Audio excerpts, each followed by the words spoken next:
Hello, friends. I was going to come on here earlier and say that the podcast, Claire Storytime with Claire, with me on it, will be on tonight.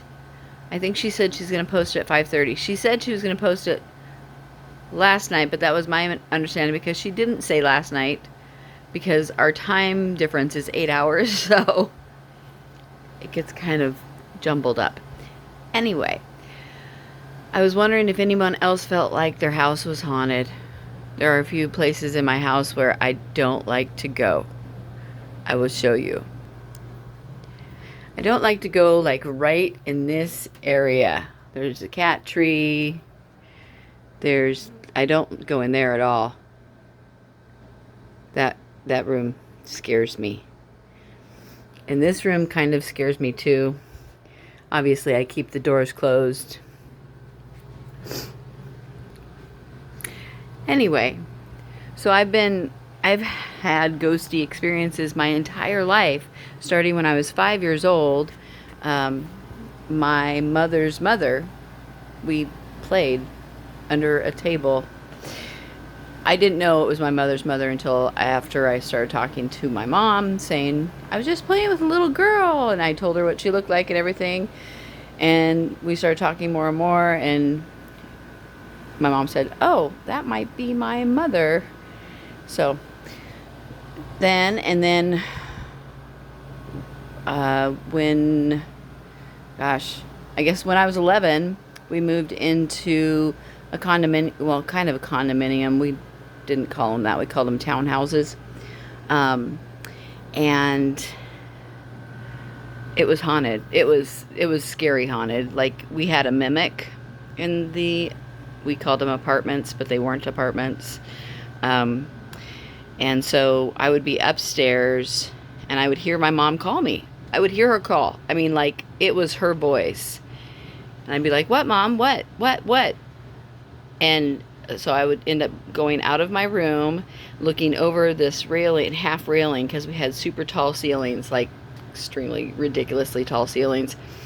And so there was a half wall in the hallway, and I'd look over where our living room was, and she wasn't there. And I'm like, Mom, didn't you just call me? And she'd either be like outside or she'd be in the kitchen.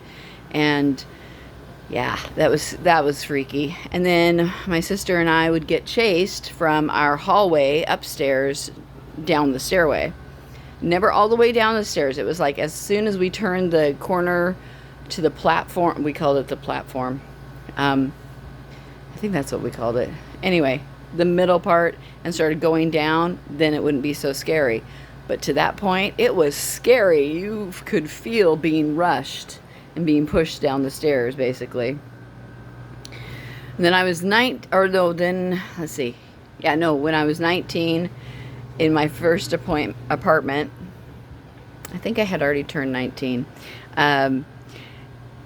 I woke up and there was this huge woman. She was a giant woman, and she was wearing like this African priestess garb. She was a beautiful, big, huge woman, and she was just standing over my bed looking at me.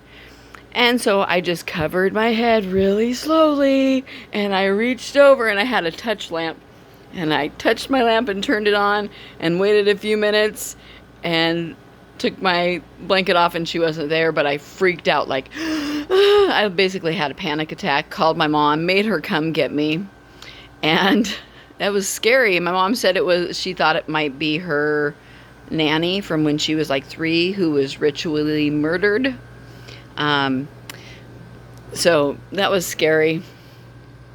I don't know why I feel this place is haunted. I mean, it probably is because Sean and I got together right as his mother died. His mom died, I think, a week or so after we started dating. So he was going through all of that when we first started dating. And so I think she's here. I totally think she's here. Even though she didn't really it didn't sound like she spent much time here. But I think she's like connected to Sean for sure. Sean is my husband, by the way. So let's see, when I was 19, when I was 19, anyway, I had that